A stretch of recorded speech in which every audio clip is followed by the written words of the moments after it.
el video.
¿Qué tal? ¿Cómo está? Muy buenos días. Sean todos bienvenidos.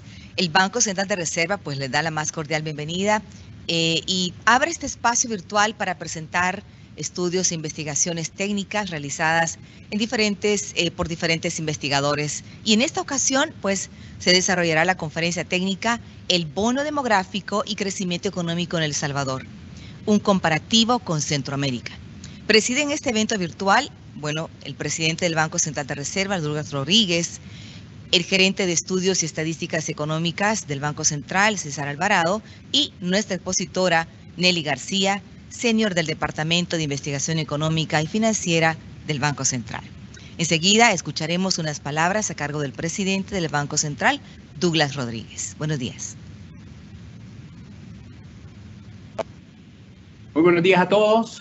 Gracias por acompañarnos a esta conferencia de la red de investigadores del Banco Central titulada El bono demográfico y crecimiento económico en El Salvador, un comparativo con Centroamérica.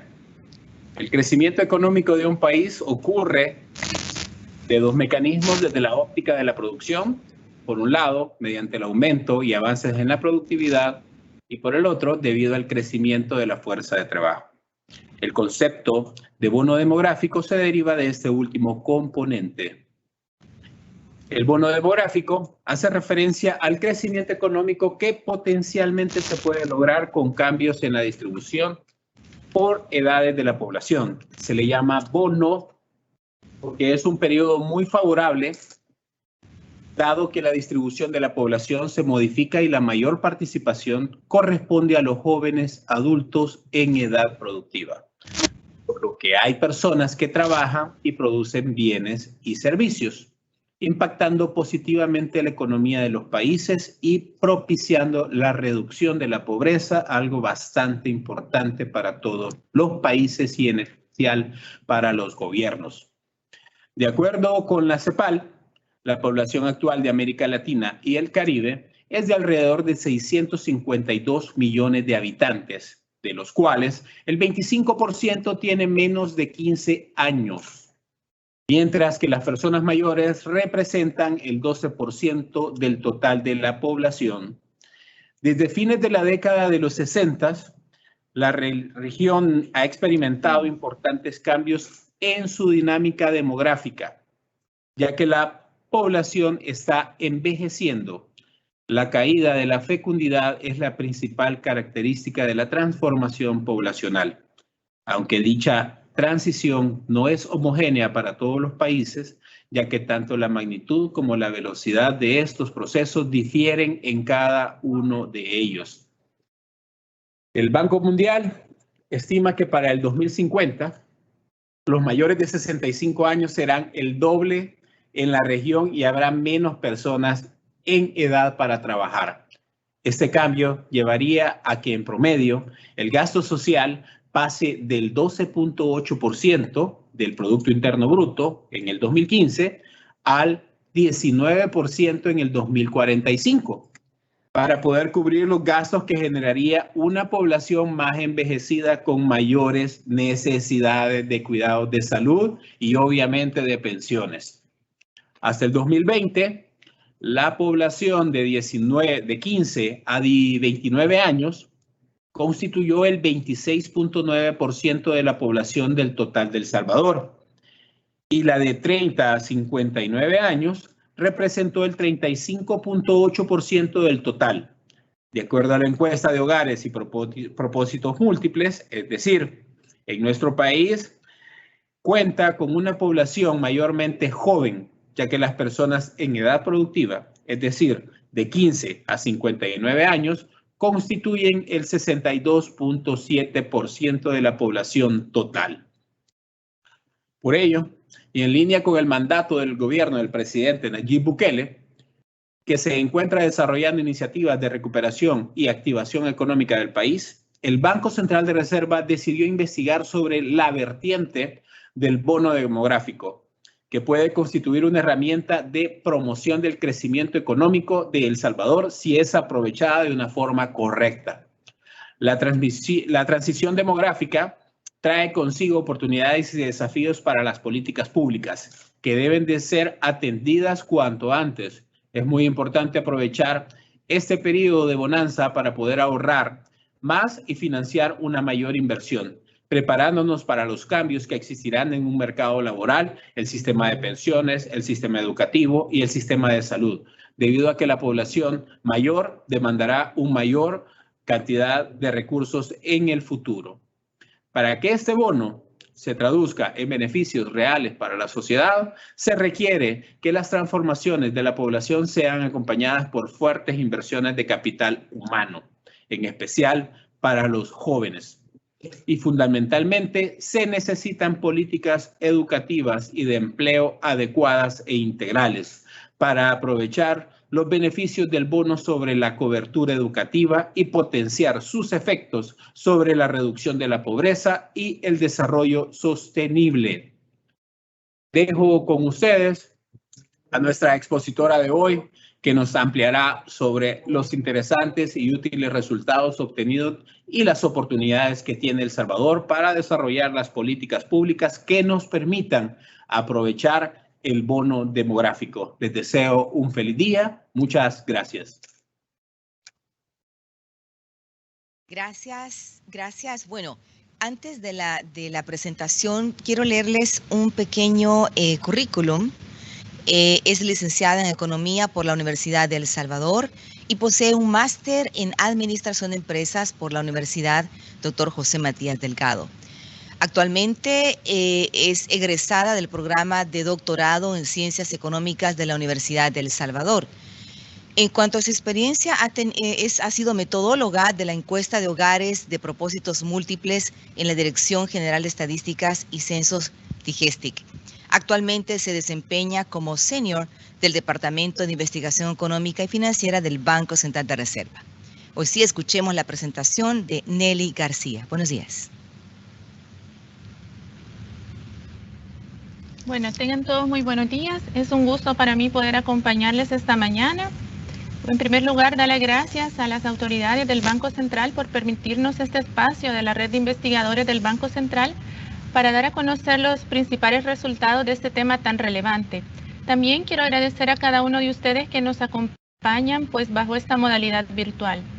Pues para comenzar, retomando las palabras del presidente del Banco Central, ya lo decía muy bien, los fenómenos demográficos tienen un vínculo importante con lo que ocurre en la economía. Es decir, que todos los cambios que se van a dar a lo largo del tiempo en la estructura poblacional van a incidir en el empleo y por lo tanto en el crecimiento económico. Es en este sentido que nace este interés por profundizar un poco más en este tema que ha sido denominado el bono demográfico y crecimiento económico en El Salvador, un comparativo con Centroamérica. El objetivo general de esta investigación que se realizó es analizar la relación entre los cambios poblacionales y el crecimiento del producto, ya que como vamos a ver a lo largo de la presentación, existen fases bien definidas en las cuales se dan transiciones entre las edades dependientes que la conforman los niños y adultos mayores hacia población en edad productiva. Entonces vamos a ver cómo estos cambios en determinados periodos pueden traducirse en un crecimiento potencial en el PIB. Bueno, para cumplir este objetivo hemos propuesto el siguiente contenido. En primer lugar, analizar cuáles son los efectos de las condiciones demográficas en la economía. A continuación vamos a señalar cuál ha sido la evolución del bono demográfico de acuerdo a cada particularidad que presenta según la región del mundo. También vamos a mostrar cuál ha sido la transición demográfica y su vínculo con el mercado laboral de El Salvador.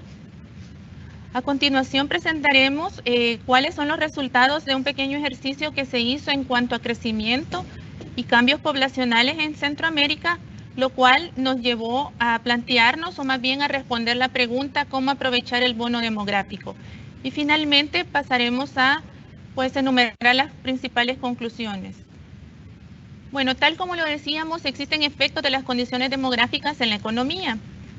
En primer lugar, porque una condición fundamental para alcanzar el crecimiento económico de un país es que éste tenga la capacidad de generar empleo, pero no cualquier tipo de empleo, sino que cumpla dos condiciones: que sea un empleo productivo y que sea inclusivo. El término productivo lo ha introducido la OIT y se refiere a aquel empleo que tiene la capacidad de que el trabajador tenga un ingreso que le alcance a cubrir un consumo por encima de un nivel o una línea de pobreza. Adicionalmente, otra condición para que sea inclusivo es que tenga una cobertura de derechos humanos y también de seguridad social. Entonces vemos cómo esto se vuelve fundamental para el crecimiento económico. Adicional a ello, conocer las condiciones de la población, tanto actual como en el momento futuro, es relevante, ya que esto, como decíamos, nos va a permitir identificar estos periodos en los cuales se pueden aprovechar oportunidades no solo en la actualidad, sino que en el mediano y en el largo plazo. Es en este sentido que nace este término denominado bono demográfico, el cual ha sido ampliamente estudiado, pero lo podríamos definir como aquellos cambios que se van a dar a lo largo del tiempo en la estructura poblacional y que crean un periodo, una oportunidad favorable en la cual pueden existir aumentos en las tasas de crecimiento económico.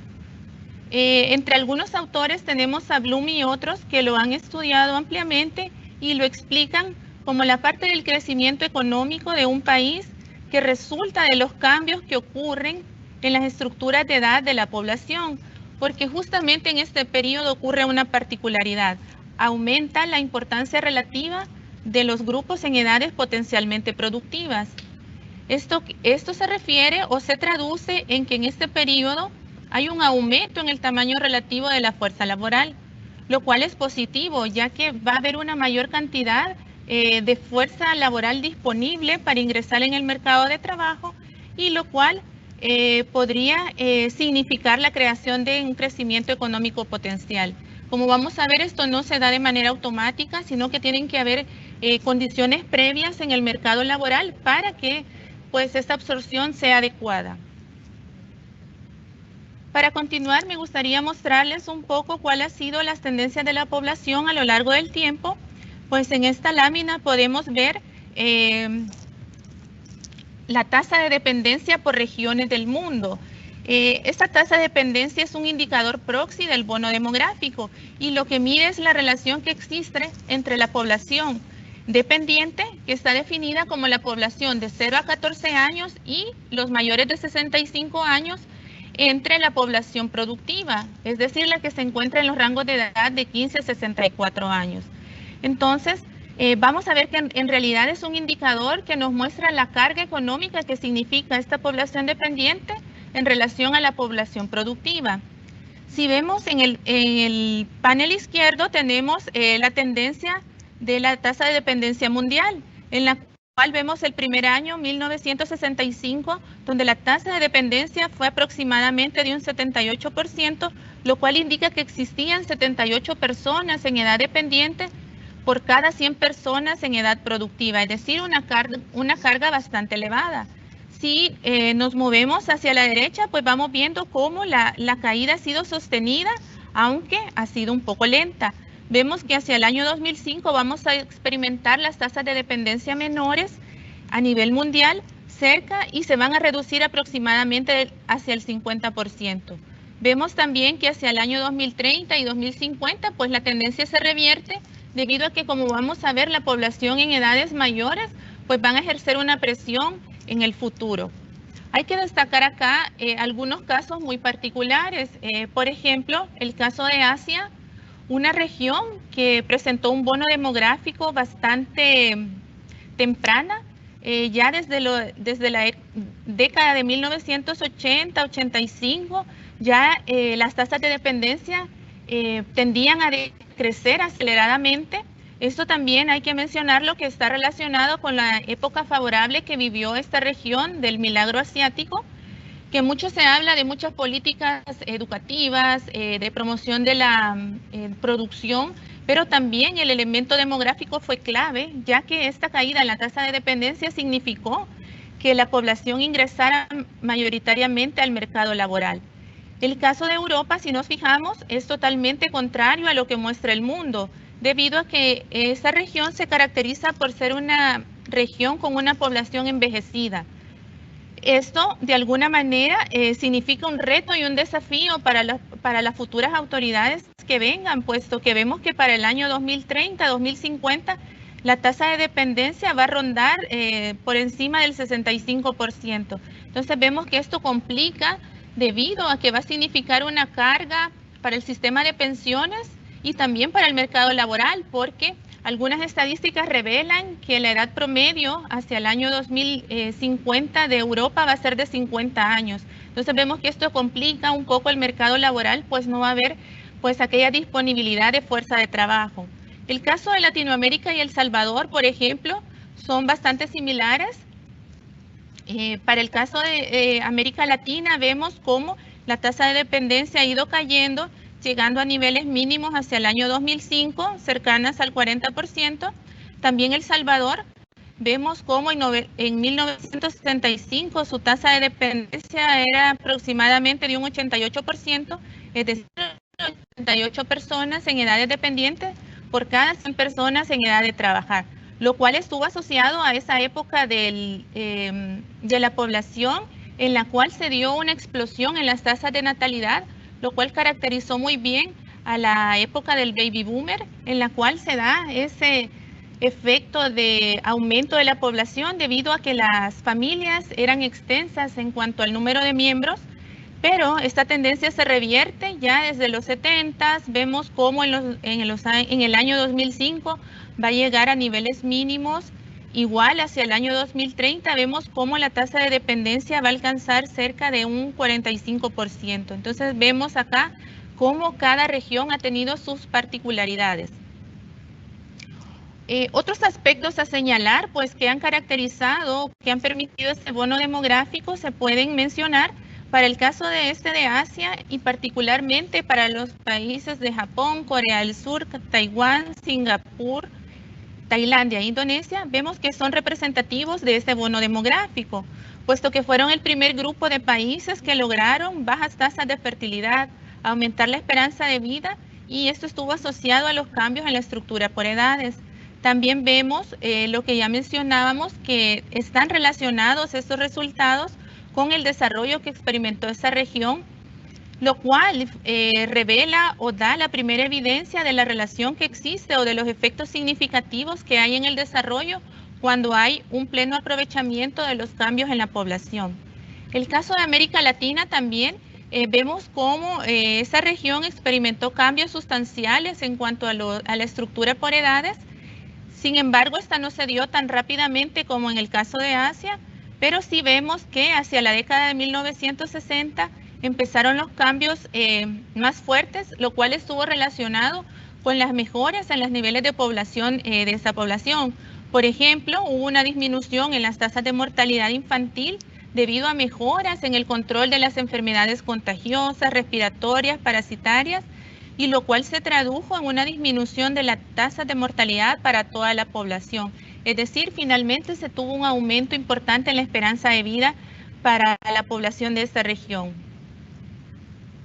Bueno, para analizar el caso específico de El Salvador, presentarles un poco cuál ha sido la transición demográfica que hemos experimentado. Y acá en esta lámina podemos ver un comparativo de la llamada pirámide de población, que es una herramienta visual que se utiliza para pues mostrar cuál es la composición de la población de acuerdo a los rangos de edad. Esta, como podemos ver, en 1950 tenía una base amplia, es decir, que las edades jóvenes pues representaban una proporción muy significativa. Para el caso de 1950 podemos ver que el grupo de edad entre 0 y 14 años representaba un 42.7% del total de la población. En el centro podemos ubicar aquella población productiva, que es la que se encuentra entre los 15 y los 64 años, que acumulaba un 53.3% de la población. También vemos como en la parte superior tenemos a las personas de 65 años y más, que en 1950 representaban únicamente un 4%. Si lo comparamos 40 años después y vemos la pirámide a la derecha de 1990, pues vemos cómo ha habido una transición no tan marcada, pero sí han habido cambios importantes. Por ejemplo, las edades más jóvenes se reducen ligeramente hacia un 40.9%, mientras que las edades intermedias o productivas, que como ya mencionamos, estas se ubican hacia el 54.3%, es decir, que se empieza a acumular esta población pues en edad productiva. Y al mismo tiempo vemos unos ligeros incrementos en las edades pues mayores. ¿Qué está pasando en los años más recientes? Bueno, acá podemos ver la pirámide de población del año 2020 comparada con la que vamos a tener hacia el año 2030. Y en esta podemos ver cómo ahora la forma de la pirámide, si nos fijamos al detalle, ya no es de base amplia, sino que está tomando una forma tubular, acumulándose en las regiones intermedias. Esto significa, por un lado, primero vemos que las personas en el rango de edad de 0 a 14 años se alejan del 40% que significaban en los años que vimos anteriormente y ahora están ubicándose cerca de un 25.7%, un cambio muy sustancial en términos de pues, la maduración de la edad de la población promedio. También podemos ver que la población entre 15 y 64 años para 2020 representó un 65.4%. Esto es relevante, puesto que este grupo poblacional viene a representar lo que hemos denominado bono demográfico, y también vemos que la población en edad de 65 y más tiende a incrementar hacia un 8.8%. ¿Qué va a pasar hacia el año 2030? Y esto es retomando las proyecciones de población recientes que publicó la Dirección de Estadísticas y Censos en el presente año. Aquí podemos ver que la población de 0 y 14 años sigue reduciéndose hacia un 22.4%, se aglomera más población en las edades productivas, que vienen a representar un 66.7%, mientras que acá viene un factor que hay que ponerle y resaltar porque es muy importante. La población de 65 años y más pasará a representar el 10.9% de la población total, es decir, que viene a constituirse una presión en términos del sistema de pensiones. Entonces, lo ideal es empezar a ver estos problemas en el momento para que pueda pues darse una atención adecuada a ello.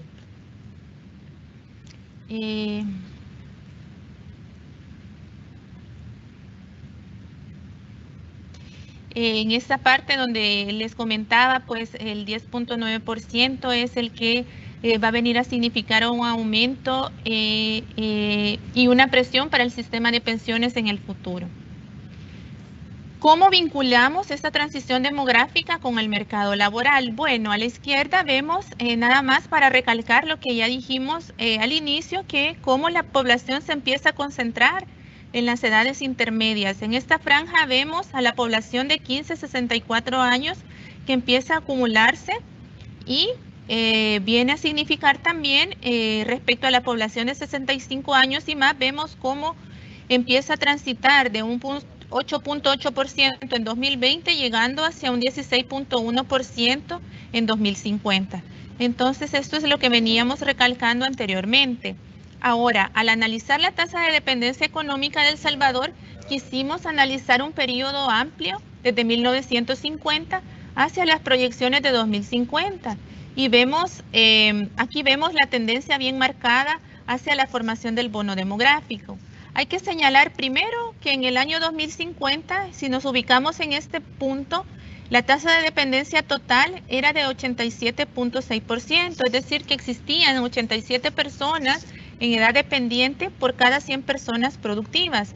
Ahora, también podemos identificar dos líneas, la que se encuentra por debajo, que mide nada más la tasa de dependencia de la población menor de 15 años, y más abajo tenemos la tasa de dependencia de las personas mayores de 65 años. Entonces vemos cómo pues las tendencias son contrarias. Mientras hay una caída en la tasa de dependencia de los menores, la tasa de dependencia de los adultos mayores va creciendo muy lentamente. Entonces vemos cómo la combinación de ambos factores van a incidir en la evolución de la tasa de dependencia global. Como vemos, esta ha venido cayendo y hacia el año 2020 se va a ubicar cerca de un 52.9%, experimentando sus niveles mínimos en el año 2030, cuando llegue a un 50%. Entonces vemos cómo esta caída representa el periodo favorable, el cual hay que tener un máximo aprovechamiento para que esta población que está disponible de integrarse al mercado laboral pueda ser aprovechada.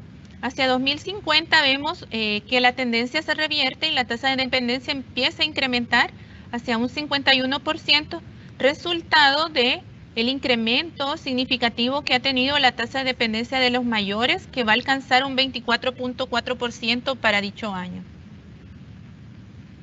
Ahora, en términos de la transición demográfica y el mercado laboral, es importante señalar o caracterizar el mercado laboral, es decir, cuáles son las condiciones que están primando actualmente y en las cuales pues tenemos que ya sea tomar acciones o potenciar.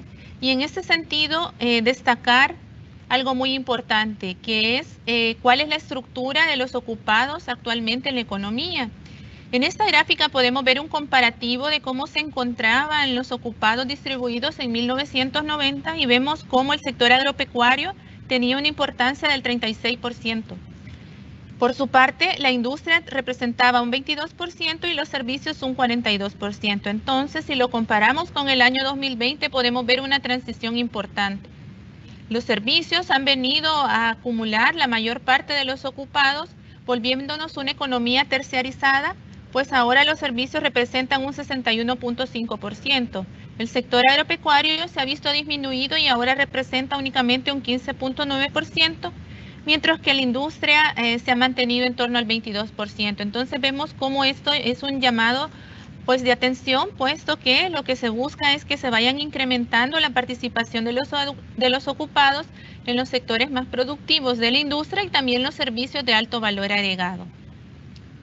Otra característica estructural del mercado laboral salvadoreño es la subutilización de la fuerza de trabajo, y esta se caracteriza por dos grandes digamos, características. Por un lado, el subempleo y por otro lado, la informalidad. Cuando hablamos de subempleo, nos referimos a aquella población que, si bien ingresa al mercado de trabajo, lo hace bajo dos condiciones: que no tiene un número suficiente de horas para trabajar como las que desea, y también que puede trabajar un número determinado de horas, pero no tiene un ingreso que le alcance a cubrir el salario mínimo. Entonces esto viene a precarizar las condiciones de nuestro mercado de trabajo. Si vemos la evolución desde 1991 del subempleo, vemos cómo esta se ubicó en un 34% de la población ocupada urbana. Vemos que ha habido periodos de reducciones, luego incrementos, pero en 2019 esta se ubica en 33.8%. Entonces vemos cómo estas condiciones se han mantenido a lo largo del tiempo y la gente ingresa al mercado laboral, pero se enfrenta con estas condiciones que de alguna manera precarizan la situación del mercado laboral. Por otra parte, también vemos las tasas de informalidad. Durante el periodo tenemos un promedio del 47.7%. Entonces vemos cómo las personas que ingresan en este sector del mercado laboral, que se caracteriza por tener menos de 5 ocupados y también porque no tienen esta cobertura de la seguridad social. Entonces vemos cómo estas condiciones están primando actualmente. Por otra parte, otra característica a señalar es el logro educativo de la población que se ha visto a partir desde 1950 hacia el año 2020. Y podemos identificar tres grandes, digamos, componentes. Por un lado, vemos la educación secundaria completa, que es la de la línea celeste un poco más pálida, y vemos que es la que ha tenido un mayor incremento, pasando de 1.3% de la población mayor de 15 años en 1950 hacia el 31% de la población mayor de 15 años en 2020. Entonces vemos sí ha habido una mejora importante, pero sigue siendo bastante baja en relación a lo deseable. También vemos una segunda línea, que es la primaria completa, y podemos ver cómo en 1950 esta representó un 6.3% de la población mayor de 15 años, y a 2020 pues se mantiene en un 16.4%. Entonces vemos cómo pues los logros han sido bastante lentos a lo largo del tiempo. Y en lo que respecta a la población que ha logrado alcanzar esta educación terciaria completa, que es la de nivel universitario superior, pues esta ha pasado de un 0.3% en 1950 y hacia 2020 un 5.2%, lo cual pues son resultados bastante mínimos con relación a los que quisiéramos. También, si analizamos otro indicador que nos revela cuáles son las condiciones del mercado laboral, podemos analizar la productividad laboral de El Salvador comparada con Centroamérica. En esta línea azul un poco más sólida está El Salvador, el cual en 1991 presentaba un PIB por trabajador cercano a 17,000, esto medido en dólares constantes 2011 en precios paridad de adquisición, y vemos que hacia 2019 alcanzó 21.131 dólares.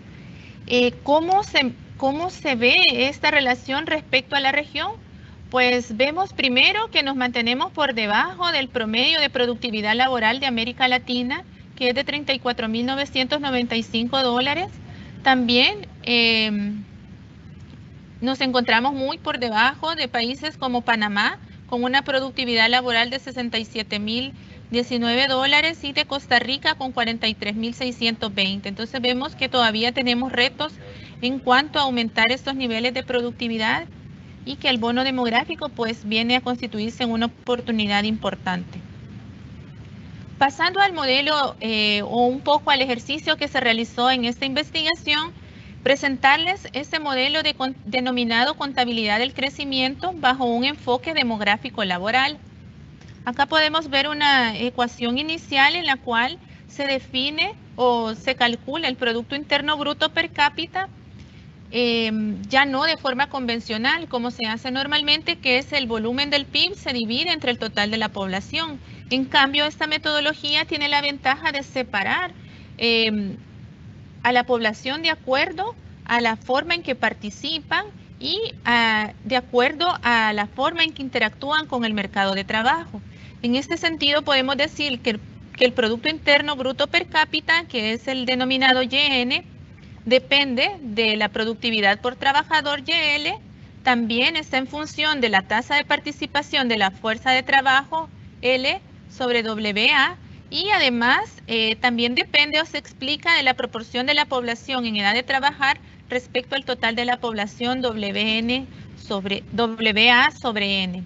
Entonces, como podemos ver, partiendo de esta expresión, se hizo una medición de las contribuciones que tienen cada uno de los componentes en el Producto Interno Bruto per cápita a través de la metodología del Shift Share o de aportes, y siguiendo la metodología de la contabilidad del crecimiento demográfico, que como decíamos sirve para determinar el grado de influencia de cada una de estas variables explicativas para calcular la variable explicada, que en este caso es el Producto Interno Bruto per cápita. Una vez que se hace esta descomposición, se obtienen las diferencias de las variables expresadas en logaritmo y se obtiene la segunda expresión, que esta expresión es una transformación que dice que el crecimiento, ya son tasas de crecimiento, el crecimiento del ingreso per cápita ya estimado es igual al crecimiento de los ingresos por trabajador, el Z estimado, y además el crecimiento de la participación de la mano de obra y el crecimiento de la relación entre la edad de trabajar y la población total. Es decir, que el modelo queda definido a partir de los aportes de cada uno de los subcomponentes hacia el Producto Interno Bruto per cápita. A continuación, quisiera mostrarles cuáles fueron los resultados que se obtuvieron aplicando esta metodología y destacar quizás el caso de El Salvador a más detalle, y también hemos logrado hacer el análisis o la desagregación para Centroamérica. En el caso de El Salvador hay que destacar, bueno, en primer lugar, que en los puntos se revela cuál ha sido la tasa de crecimiento del PIB per cápita en cada una de las décadas. También vemos que este PIB per cápita se desagrega en tres componentes. Ya decíamos que en la productividad por trabajador, en la relación de la fuerza de trabajo PEA entre PET y de la relación de la población en edad de trabajar respecto a la población total. ¿Y qué destaca en El Salvador? Bueno, primero vemos que en la primera década de 1960 al 69, la tasa de crecimiento del PIB per cápita fue de 2.4%. Este se explicó, o lo explicó, la productividad del trabajo en 2.8 puntos porcentuales. ¿Qué pasó con el componente PET entre población total? Bueno, este vino a restar puntos porcentuales, lo que hizo que finalmente se tuviera un 2.4%. Esto, como vemos, también se obtuvieron estos resultados relacionados con lo que ya decíamos de las tasas de dependencia fuertes que existían en esa década. Entonces, como vemos, estas vinieron a restar al crecimiento en lugar de dar un aporte positivo. En la siguiente década vemos que cambia un poco la tendencia y vemos una tasa de crecimiento del PIB per cápita de 3.3%, la cual estuvo explicada mayormente. Nuevamente, la productividad por trabajo es el componente más relevante, aportando 3.1 puntos porcentuales a este total. También vemos en la década de los 80 hacia 1989, que fue la década pues de la guerra civil en El Salvador, vemos que tuvimos un PIB per cápita negativo de 2.7%, y este también fue afectado por una caída brusca en la productividad del trabajo de 2.7%. Hacia las siguientes décadas podemos ver que el PIB per cápita pues se ha mantenido en torno al 2.2% hacia la década de 1990 a 1999, y la productividad aportó un 1.5%, mientras que los componentes PEA entre PET y PET entre población total siguen siendo mínimos, pero ya empiezan a dar un aporte positivo. Para ver la evolución en la última década, que sería la década del año 2010-2019, podemos ver cómo pues la tasa de crecimiento del PIB per cápita fue de 2.4%. De este, la productividad del trabajo aportó 2%. Y el componente de la PET entre la población total vemos que se vuelve relevante y aporta un 0.6%. Entonces vemos cómo se empiezan a ver esos efectos positivos del bono demográfico, que sin embargo pueden aprovecharse todavía en la próxima década. Acá les dejo los casos de Honduras y Costa Rica, que por cuestión de tiempo los vamos a pasar, pero van a quedar a su disposición en la presentación para sus consultas. Sí destacar Costa Rica, que por ejemplo podemos ver las tasas de crecimiento del PIB per cápita, que han sido superiores a las de Honduras y El Salvador, pero también se mantiene el patrón en el cual la productividad del trabajo sigue siendo el componente determinante para este crecimiento. Acá podemos ver los resultados para Nicaragua, Guatemala y Panamá, los cuales van a quedar para sus consultas. Luego de haber analizado estos resultados, surge una pregunta fundamental y es, a partir de lo que hemos visto, ¿cómo se puede aprovechar el bono demográfico? Y es en este sentido que se plantean 3 componentes fundamentales que nos van a permitir de aquí hacia el año 2033 aprovechar este bono. Y tenemos el componente educativo, la salud y el empleo. En términos de educación, bueno, se plantea que es importante aumentar el gasto público en la enseñanza y es determinante que se incluya desde la etapa inicial. Esto es importante puesto que actualmente ya el gobierno está tomando medidas en cuanto al plan de nacer con amor, entonces, crecer con amor. Entonces, en este sentido es importante que ya se están realizando las primeras acciones. También debemos implementar una reforma educativa en la cual exista un vínculo entre los programas de estudio con las carreras a las que vamos a apostar en la educación superior, lo cual es determinante, puesto que muchas veces no existe este vínculo y eso significa que a pesar que la población esté con altos niveles educativos, no logra insertarse en el mercado de trabajo. También se propone fortalecer la educación técnica para que pueda ser una alternativa para aquellos jóvenes que por sus condiciones económicas, finalizando el bachillerato, tienen que incorporarse al mercado laboral. Pero la formación técnica les va a servir como ese puente para luego poder pues trasladarse hacia un nivel educativo universitario. En cuanto a la salud, retomando lo que menciona el Banco Mundial, los gastos en salud bien escogidos no son una pérdida económica, sino que son una inversión en la prosperidad económica y en el bienestar individual. Por otra parte, se propone aumentar la inversión en los centros de salud y fortalecer los programas de promoción y prevención a la salud, que es un poco lo que se ha realizado en el contexto de la pandemia y que de hecho ha sido clave para poder enfrentarla pues de una manera bastante adecuada. Entonces vemos cómo esto se vuelve fundamental si queremos tener éxito en cuanto a que el capital humano sea promovido. También es importante invertir en programas de salud en los lugares de empleo, ya que esto es digámoslo así, los empleados lo ven como un incentivo para aumentar la productividad, puesto que también esto les permite gozar de buena salud.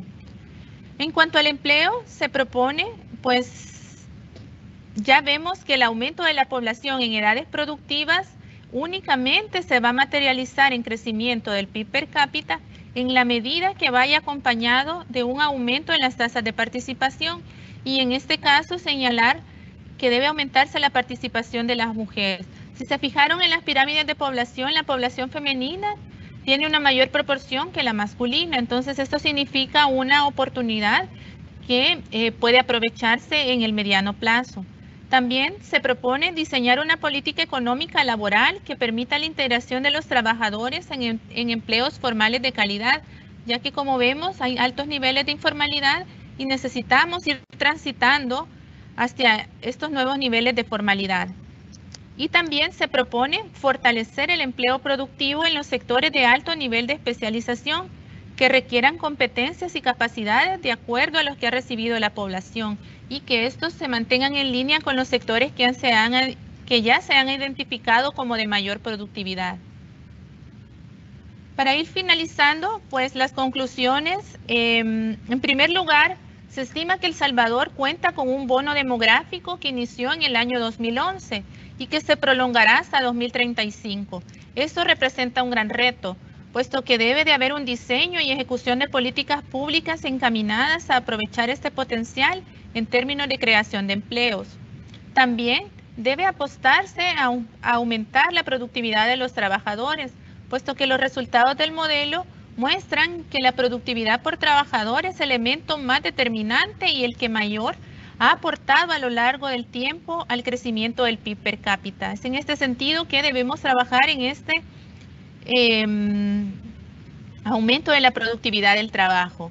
También vemos que la finalización del bono demográfico va a significar la llegada de una etapa de mayor presión en los temas de seguridad social, ya que va a aumentar la población en edades de jubilación y va a significar una fuerte presión para el sistema de pensiones, por lo cual se deben aprovechar en este momento los beneficios de tener una población joven para que nos permita afrontar en el futuro las próximas necesidades. Y finalmente también mencionar que los beneficios del bono demográfico no se logran de manera automática, sino que deben de existir condiciones para integrar a la parte de la población que pasa de tener edades activas al mercado de trabajo. Porque si esto no se hace, finalmente lo que va a pasar es que se va a traducir en un aumento del desempleo, del subempleo y de la informalidad. Bueno, por mi parte esto ha sido todo y quedo abierta para las consultas o comentarios de su parte. Muchas gracias. Gracias, Nelly. Efectivamente, si hay algunas preguntas. Nos dice, en términos simples, ¿qué significa o qué es el bono demográfico? Sí, bueno, en términos simples lo que podemos definirlo es como un periodo determinado en el tiempo en el cual las edades productivas superan a las edades dependientes y la tasa de dependencia tiende a decrecer, por lo cual hay un momento favorable para dar un aprovechamiento de esta posible población que va a entrar al mercado de trabajo y que podría traducirse en un mayor nivel de PIB, tanto de PIB como de PIB per cápita. Hay otra, nos dice, ¿qué tanto puede influir la esperanza de vida en los países latinoamericanos y en especial para El Salvador en la caracterización del bono demográfico? Sí, de hecho es importante esta variable y no hay que perderla de vista, puesto que la esperanza de vida, por ejemplo, para el caso de las mujeres, vemos que es importante ese aumento que se ha visto en la esperanza de vida, porque también les significa más años que pueden participar en el mercado de trabajo. Entonces, de alguna manera, si lo vemos desde esa perspectiva, se vuelve un elemento favorable y a la vez es favorable para la sociedad en general porque ha habido una mejora en los niveles de salud y en la cobertura también de este servicio. Bien, si me dice producción, parece que hay una pregunta más. Aquí está, dice... Quisiera saber si la proyección de la pirámide poblacional ya incluye los efectos de la pandemia por COVID-19 y fenómeno migratorio. Sí, muy buena pregunta, gracias. Comentarles que esta investigación ya recoge las actualizaciones que la DIGESTIC hizo en el año 2020 de las proyecciones de la población para El Salvador. Estas recogen el efecto de la migración de los últimos años, pero efectivamente, como se hicieron en el año 2020, pues puede ser que no estén recogiendo de total manera pues lo que ha ocurrido con la pandemia.